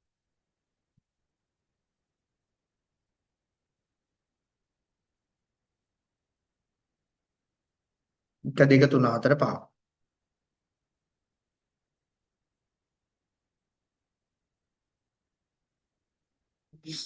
1 2 3 4 5. හරි. එහෙනම් ඊළඟට අපිට කතා කරන්න තියෙන සංකල්පය තමයි නේවාසික භාවය කියන සංකල්පය.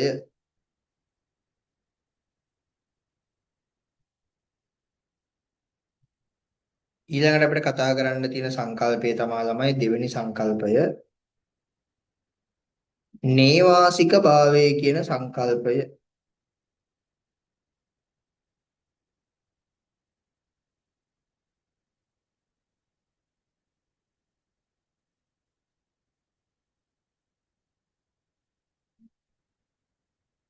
නේවාසික භාවය කියන එක. නේවාසික භාවය කියලා කියන්නේ ළමයි මෙන්න මේ වගේ දෙයක්. හොඳට අහගෙන ඉන්න මේකත් ඔය විභාගයට අහනවා.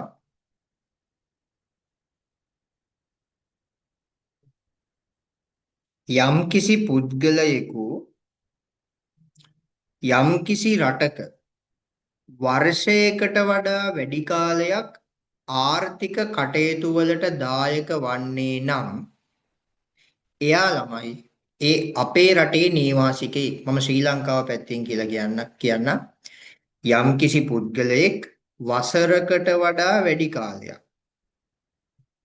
වසරකට වඩා වැඩි කාලයක් නැත්නම් මේක තව විදිහකට කියනවා වසරකට නොඅඩු. ඒ කියන්නේ වසරකට අඩු වෙන්න බෑ. ඊට වඩා වැඩි වෙන්න. වසරකට නොඅඩු. ඒ කියන්නේ අවුරුද්දකට වඩා අඩු වෙන්න බෑ. වසරකට නොඅඩු කාලයක් කිසියම් රටක ආර්ථික කටයුතු වලට දායක වෙනවා නම් කිසියම් රටක ආර්ථික කටයුතු වලට දායක වෙනවා නම් එයා අදාළ රටේ නේවාසිකයෙක්. දැන් මම හිතන්න ළමයි මම අවුරුද්දකට වැඩි කාලයක් ලංකාවේ ආර්ථික කටයුතු වලට දායක වෙනවා. එතකොට මම ලංකාවේ නේවාසිකයෙක්. හිතන්න ඉන්දියාවේ ඩයල් එකක් ඇවිල්ලා අපේ රටේ වැඩ කරනවා ළමයි අවුරුද්දකට වඩා වැඩි කාලයක්. එතකොට ඒක අපේ රටේ නේවාසිකයෙක්. ඉන්දියාවට අදාළ එකෙක් නෙමෙයි. එතකොට ඒක බිහි කරන නිෂ්පාදනයේ ළමයි ඉන්දියාවට අදාළ වෙන්නේ නැහැ. ඒක අපේ රටට තමයි අදාළ වෙන්නේ. මොකද එයා අවුරුද්දකට වඩා වැඩි කාලයක් ආර්ථික කටයුතු වලට දායකත්වයේ දක්වන්නේ අපේ රටේ. නේද? හිතන්න දැන් මම යනවා කියලා. මම ගිහිල්ලා ඉන්දියාවට සේවය කරනවා අවුරුද්දකට වඩා වැඩි කාලයක්. මාස 3ක් විතර ඉඳලාවත් ඒක අදාළ වෙන්නේ නැහැ. අවුරුද්දකට වඩා වැඩිපුර ඉන්නේ. එතකොට මම අවුරුද්දකට වඩා වැඩි කාලයක් ඉන්දියාවේ වැඩ කරනවා නම් ළමයි මොකද වෙන්නේ? මම අපේ රටේට අදාළ එක්කෙනෙක් නෙමෙයි. මම ඉන්දියාවේ නිවාසිකයෙක්. ඒ කියන්නේ මම කරන ආර්ථික කටයුතු වල නිෂ්පාදනය අදාළ වෙන්නේ ඉන්දියාවට. ඒක අපේ දලදේශීය නිෂ්පාදිතයට ගන්න බෑ. එහෙනම් මේ දදේනීට ගන්න ළමයි අපේ රටේ අවුරුද්දකට වඩා වැඩි කාලයක් ආර්ථික කටයුතු වලට දායකත්වයේ දක්වන පුද්ගලයන්ගේ දායක. එතන නේවාසිකයෙක් කියලා කියන්නේ වසරකට වඩා වැඩි කාලයක් යම්කිසි රටක ආර්ථික කටයුතු වලට දායකත්වයක් දක්වනවා නම් එයා ළමයි නේවාසිකයෙක්. තේරුණාද? මට පොඩ්ඩක් දාන්න මෙසේජ් එක. වසරකට වඩා වැඩි කාලයක් යම්කිසි රටක ආර්ථික කටයුතු වලට දායකත්වයක් දක්වනවා නම් එයා ළමයි නේවාසිකයෙක්.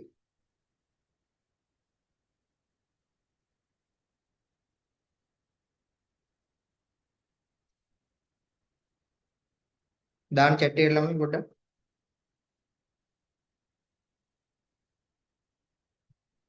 බොරුවෙන් දාන්න බෑ. හරි ඇත්ත දාන්න. තේරුණාද?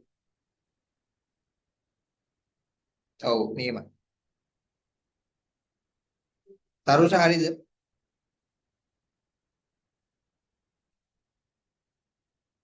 හරි. හැබැයි ළමයි කිසියම් රටක අවුරුද්දකට වඩා වැඩි කාලයක් ඉන්නවා නම් එයා නේවාසිකයෙක්. හැබැයි සමහර අවස්ථා තියෙනවා ළමයි එහෙම වෙන්නේ නැති අවස්ථා තියෙනවා. දැන් උදාහරණයක් විදිහට ගත්තොත් එහෙම මෙන්න මෙයාලා එක තමයි අධ්‍යාපනය ලැබීමට විදෙස් ගත වන ශිෂ්‍යයන්. ඔන්න ඕක තමයි විභාගෙදි වැඩිපුරම ප්‍රශ්න අහන තැන. අධ්‍යාපනය ලැබීමට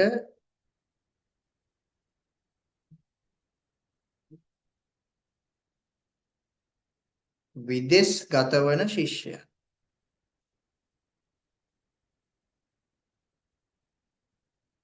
ඒතර ඔයාලා හිතන්න ළමයි මම යනවා ඉන්දියාවේ ඉගෙන ගන්න. ඉන්දියාවේ ඉගෙන ගන්න මම ගිහිල්ලා මම ඉන්දියාවේ ඉන්නවා ළමයි අවුරුදු 5ක්. මම ඉන්දියාවේ ඉන්නවා අවුරුදු 5ක්.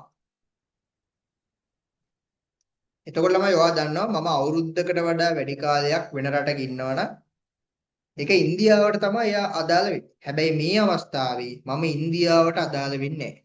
හේතුව තමයි ළමයි මම අධ්‍යාපනය ලබන්න තමයි ගියේ. මෙන්න මේක විශේෂ අවස්ථාවක් ළමයි. අධ්‍යාපනය ලබන වසර ගණන කීය වුණත් ලංකාවේ ළමයෙක් වෙන රටකට ගියොත් අධ්‍යාපනය ලබන්න අවුරුදු 5කට 10කට 15කට හරි එයා අදාළ වෙන්නේ ලංකාවට. එයා ඒ රටට අදාළ වෙන්නේ නැහැ. හිතන්න ඉන්දියාවේ කෙනෙක් ලංකාවේ අධ්‍යාපනය ලබන්න ආවා කියලා අවුරුදු 5කට. ඒතර අධ්‍යාපනය ලබන්න අදාළ වෙන්නේ ළමයි ඒ ආපු රටට. ඉන්දියාවට තමයි අදාළ වෙන්නේ. ඔන්න ඔය අවස්ථාවේ ළමයි ඒ කාරණාව අදාළ වෙන්නේ නැහැ. අධ්‍යාපන කාලපරාසයේ කුමක් වුවත් ළමයි එයා අදාළ වෙන්නේ එයා ආපු රටට. ඔන්න පළවෙනි අවස්ථාව අර අවුරුද්දකට වඩා වැඩි කාලයක් යම් කිසි රටක හිටියත් එයා ඒ රටේ නිවාසිකයෙක් වෙන්නේ නැති එක. දෙවෙනි එක තමයි ළමයි ඔයා දන්නවා සමහර වැඩ කරන කට්ටිය නැව්වල ගුවන් යානා කාර්ය මණ්ඩලයට එයාලට නිතර රටවල් වලට සංචාරය කරන්න වෙනවා. එයාලත් ළමයි වෙන රටවල් වල සංචාරය කරත් එයා අදාළ වෙන්නේ අපේ රටට. නැව් ගුවන් යානාවල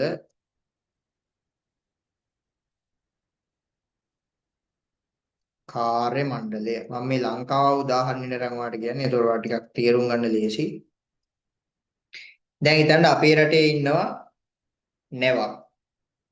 ඒ නැව ළමයි නැවේ වැඩවලට මෙයා අවුරුදු 2ක් යන්න වෙනවා ළමයි ඉන්දියාවට. මෙයා නැවී යනවා අවුරුදු දෙකක් ඉන්දියාවට.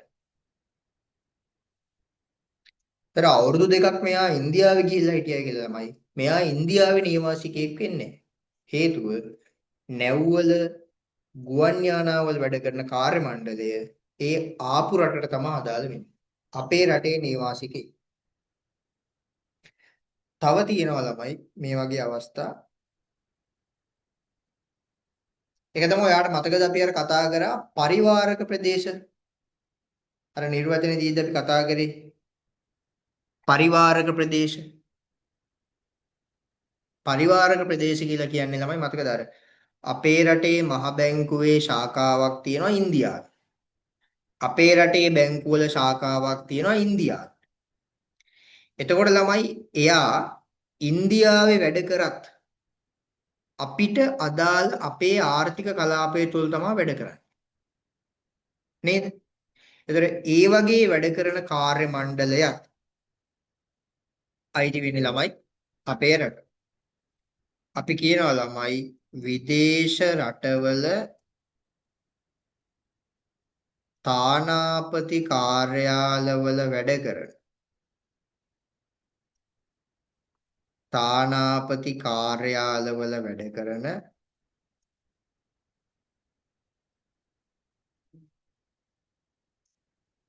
සේවකයන්. එයත් අපේ රටේ නිවාසිකයෙක්. එනම් අධ්‍යයනයට විදේශගත වන ශිෂ්‍යයන් ඒ අධ්‍යාපන කාල පරාසයේ කුමක් වුවත් එයා ආපු රටේ නිවාසිකයෙක්. මේවා තමයි විශේෂ අවස්ථා. විභාගයට අහනවා මෙන්න මේවා. නැව්වල ගුවන් යානාවල කාර්ය මණ්ඩලයක් එයා වෙන රටකට ගිහිල්ලා අවුරුදු ගාණක් හිටියත් එයා ආපු රටේ නිවාසිකයෙක්. විදේශ රටවල තානාපති කාර්යාලවල වැඩ කරන කට්ටිය ඒ රටේ කොතර කල් හිටියත් එයා අපේ ආර්ථික ප්‍රදේශයේ තමයි වැඩ කරන්නේ. ඒතර එයා අපේ රටේ නිවාසිකයෙක්. තව අපේ රටේ නිවාසිකයෝ වෙන කට්ටිය ඉන්නවා ළමයි ගොඩක්.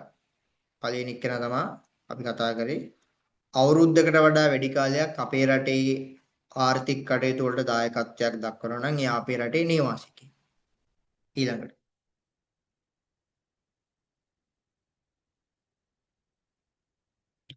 අවුරුද්දකට වඩා වැඩි අඩු කාලයක් පිටරට සේවය කරලා ආවොත් එයා අපේ රටේ නිවාසිකයෙක්. එයා ඊ රටට දාලා වෙන්නේ නැහැ. ඔයා යනවා පිටරට සේවය කරන්න ළමයි මාස 3කට. ඔයා යන්නේ මාස 3කට 3 months. එතකොට ඔයා අවුරුද්දක් වැඩ කරොත් තමයි ඒ රටේ නිවාසිකයෙක් වෙන්නේ. දැන් ඔයා වැඩ කරලා තියෙන මාස 3යිනේ. එහෙනම් ඔයා ළමයි අපේ රටේ නිවාසිකයෙක්. එහෙනම් අපේ රටේ නිවාසිකයෝ මම ලංකාවේ පැත්තෙන් ගත්තොත් අපේ රටේ නිවාසිකයෝ වෙන කට්ටිය අපිට ප්‍රධාන කරුණු පහකට ගන්න පුළුවන්. තව තියෙනවා. මම ප්‍රධාන වශයෙන් පහක් කියනවා. පළවෙනි එක තමයි අවුරුද්දකට වඩා වැඩි කාලයක් අපේ රටේ ආර්ථික කටයුතු වලට දායකත්වයක් දක්වනවා නම් එයා අපේ රටේ නිවාසිකයෙක්. ඊළඟට අවුරුද්දකට වඩා අඩු කාලයක් විදේශ රටක ගිහිල්ලා ආර්ථික කටයුතු වලට දායකත්වයක් දක්වනවා නම් එයා අපේ රටට අයිති. මොකද අවුරුද්දකට වඩා අඩු කාලයක්නේ. තුන්වෙනි එක. අපේ රටේ කවුරු හරි අධ්‍යාපනය ලබන්න පිටරට ගියා නම් එයා හිටපු අවුරුදු ගාන වැඩක් නැහැ. එයා අධ්‍යාපනය ලබන්න නම් ගියේ එයා අපේ රටේ නිවාසිකයෙක්. ඊට පස්සේ නැව්වල ගුවන් යානාවල වැඩ කරන කට්ටිය අපේ රටේ නිවාසිකයෝ. විදේශ රටවල තානාපති කාර්යාලවල වැඩ කරන කට්ටිය අපේ රටේ නිවාසිකයෝ. එහෙනම් තේරුණාද නේවාසික භාවය කියන එක? අපි අර නේවාසික භාවයේ ප්‍රධාන වශයෙන්ම කියන්නේ වසරකට වඩා වැඩි කාලයක් වැඩ කරනවා නම් නේවාසිකයෝ කියනවා. හැබැයි තව විශේෂ අවස්ථා ටිකක් තියෙනවා මෙන්න මේ වගේ. ඔය අධ්‍යාපනය ලබන එක ළමයි ටිකක් අහනවා. අධ්‍යාපනය කියන්නේ අධ්‍යාපනය ලබන්න නම් එයා ගිහිල්ලා තියෙන්නේ වෙන රටකට අවුරුදු ගාණක් දාලා නෑ. එයා අපේ රටේ නේවාසිකයෙක්. මෙන්න මේ නේවාසික භාවය කියන සංකල්පය තේරුණාද? ඒකේ විශේෂ අවස්ථා ටික. මට පොඩ්ඩක් මෙසේජ් එකක් දාන්න.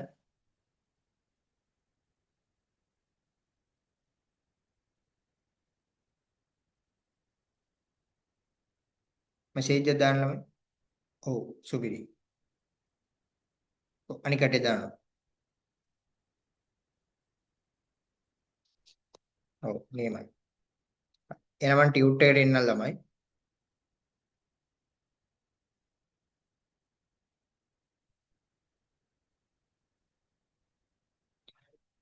ටියුට් එක පේනව නේද? හරි. බලන්න මේකේ නියවාසික භාවය ගැන මෙන්න මේම තියෙන්නේ. කිසියම් ආර්ථික ප්‍රදේශයක් තුල වර්ෂයකට නොඅඩු කාලයක් නිෂ්පාදනය බෙදා හැරීම හා පරිභෝජනය වෙන විවිධ කාර්යයන් තුල නිරත වන ඒකක නේවාසික ඒකක ලෙස හඳුන්වයි. හයිලයිට් කරන්න ළමයි. කිසියම් ආර්ථික ප්‍රදේශයක් තුල වර්ෂයකට නොඅඩු කාලයක් කියන එක හයිලයිට් කරන්න.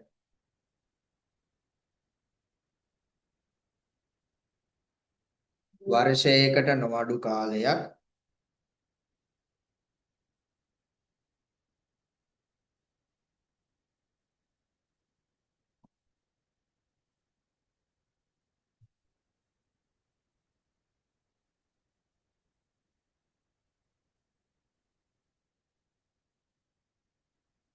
වර්ෂයකට නොඅඩු කාලයක් බෙදා නිෂ්පාදනය බෙදා හැරීම හා පරිභෝජනය වැනි විවිධ කාර්යයන් තුල නිරත වන නේවාසික ඒකක නිරත කාර්යයන් තුල නිරත වන ඒකක නේවාසික ඒකක ලෙස හඳුන්වයි. නේවාසිකයන් යන්නට පහත ඒකක අදාළ වේ. බලන්න පළවෙනි එක. වසරකට වඩා වැඩි කාලයක් ආර්ථික ප්‍රදේශයක් තුල වෙසෙන්නන් අවුරුද්දකට වඩා වැඩි කාලයක් වැඩ කරොත් කොහොමත් එයා ඒ රටේ නිවාසිකයෙක් හයිලයිට් කරගන්න. හයිලයිට් කරගන්න.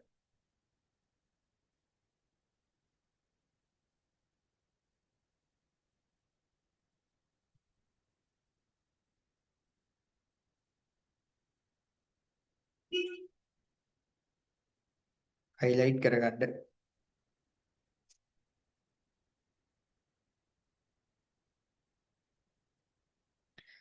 ඊළඟ එක වසරකට වඩා අඩු කාලයක් විදේශ සේවයේ නිරත වන්න. ඒ කියන්නේ අපේ රටේ කවුරු හරි මාස 3කට ඉන්දියාවේ ගිහිල්ලා වැඩ කරොත් එයා ඉන්දියාවට නෙමෙයි අයිති. එයා අපේ රටේ. ඒකයි ඔය කියන්නේ. වසරකට වඩා අඩු කාලයක් විදේශ සේවයේ නිරත වන්නන්. දෙවෙනි එකත් හයිලයිට් කරගන්න. දෙවෙනි එකත් හයිලයිට් කරගන්න.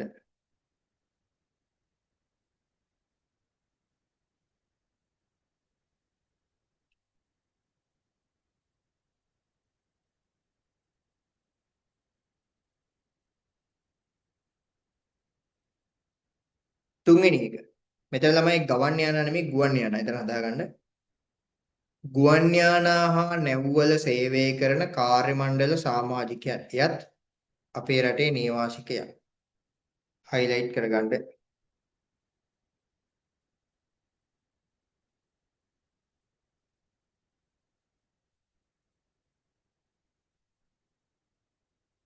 ඊළඟ එක විදේශ රටවල අධ්‍යාපන කටයුතු වල නිරත වන ශිෂ්‍යයා. ඒ කියන්නේ අවුරුදු ගාන කීය වුණත් එයා ඉගෙන ගන්න නම් වෙන රටකට ගිහිල්ලා තියෙන්නේ. එයා අපේ රටේ නිවාසිකයෙක්. අදාළ රටට අයිති වෙන්නේ නැහැ.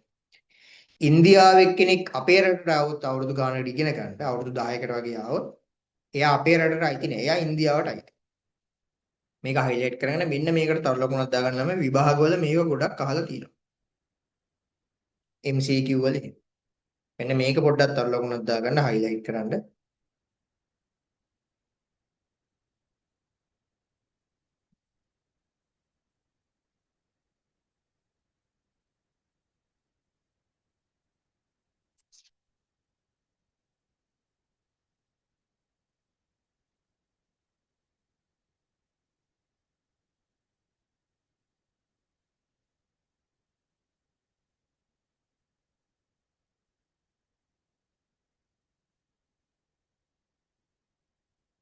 ඊළඟ එක ආර්ථික ප්‍රදේශය තුල පිහිටි විදේශ තානාපති කාර්යාලවල සේවයට බඳවාගත් ස්වදේශිකයන්. ඒ කියන්නේ අපේ රටේ කට්ටිය. මම අර කිව්වේ අපේ පරිවාරක ප්‍රදේශයක් තියෙනවා කියලා හිතනද ඉන්දියාවේ.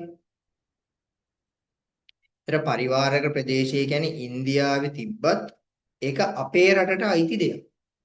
ඒතර ඒකේ වැඩ කරන කට්ටිය අපේ රටේ නේවාසිකයෝ. ඒක ඉන්දියාවට අයිති වෙන්නේ නැහැ. ඉන්දියාවටත් එහෙමයි. හිතන්න ඉන්දියාවේ මහ බැංකුවේ ශාඛාවක් තියෙනවා ලංකාවේ කියලා තානාපති කාර්යාලයක්. ඒතර ඒකේ වැඩ කරනවා ඉන්දියාවේ එකෙක්. ඒක ඉන්දියාවට අයිති කෑල්ලක් නේ. එතකොට ඌ අපේ රටේ අවුරුදු ගණනක් හිටියට ඌ අයිති වෙන්නේ ඉන්දියාවට. අන්නේ ඊළඟ එක ආර්ථික ප්‍රදේශය තුල පිහිටි ජාත්‍යන්තර හා බහුජාතික ආයතනවල සේවයේ යෙදෙන ස්වදේශිකයන්. ඒ කියන්නේ මෙන්න මෙහෙම.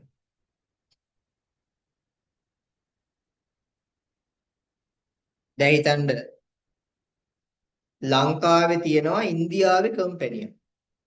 ලංකාවේ තියෙනවා ඉන්දියාවේ කම්පැනි. ඒකේ වැඩ කරන ලංකාවේ කට්ටිය ඉන්දියාවට අදාළ වෙන්නේ නැහැ. එයා අදාළ වෙන්නේ ලංකාවට. ඒක තමයි කියන්නේ.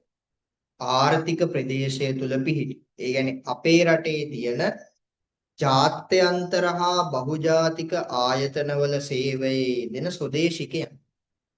අන්න ওই කට්ටිය තමයි ළමයි රටක නේවාසිකයන් විදිහට අපි සැලකන්නේ. ප්‍රධාන වශයෙන් නේවාසිකයන් කියලා කියන්නේ අවුරුද්දකට වඩා වැඩි කාලයක් යම්කිසි රටක ආර්ථික කටයුතු වලට දායකත්වයක් දක්වනවා නම් ඒ කට්ටියට අපි කියනවා ළමයි නේවාසිකයෝ කියලා.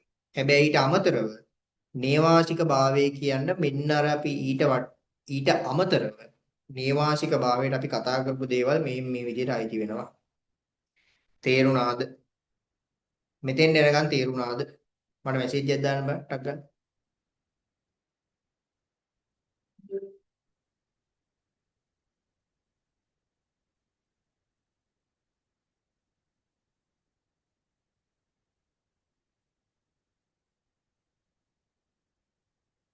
හරි.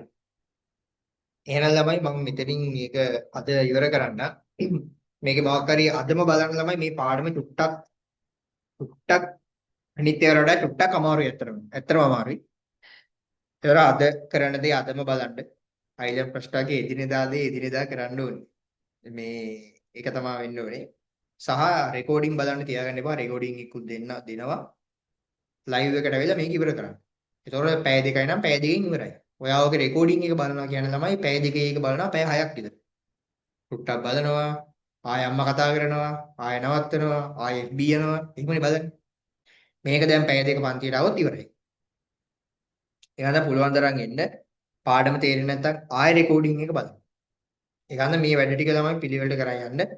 අරගොල්ලන්ගේ තව 2025 කට්ටියගේ තව වැඩ ටිකක් තියෙනවා.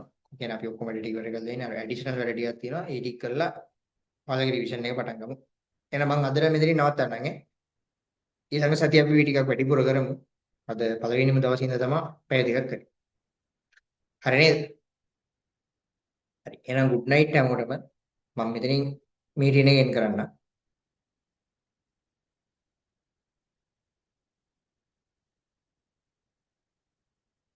එහෙනම් good night ළමයි.